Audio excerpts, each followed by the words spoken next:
ordinary criminal tsaka yung professional criminal natin. Pag sinabi nating criminal, pwede na mga criminal in legal sense tsaka criminal din in sociological or criminological sense natin.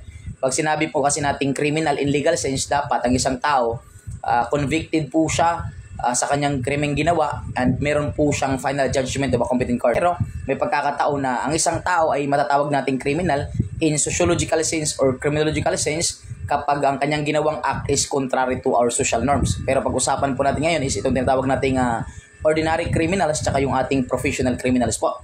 Pag sinabi nating ordinary criminals, ito yung mga lowest form of criminal in criminal career sapagkat ito yung mga tao na kapag commit ng krimen which is wala mang preconceived plan, nakapag-commit lamang sila ng krimen, it's because of great opportunity. Kumbaga, ordinaryong criminal nga lang man sila. Ang tawag natin doon is ordinary criminal. Pero pag sinabi naman po nating professional criminal, from the word of professional, ibig sabihin, yung pag-commit ng krimen ay ginagawa nilang profession. At syempre, ito yung klase ng mga tao na kapag nag-commit ng krimen, meron po silang plano sa pag-commit ng krimen, meron silang mga system or mga techniques na ginagamit. Kumbaga, they are considered mga person na nagko-commit ng krimen which having a higher degree of skill. And syempre, ginagawa nilang hanap buhay yung pag-commit ng krimen to maintain its living. So yun yung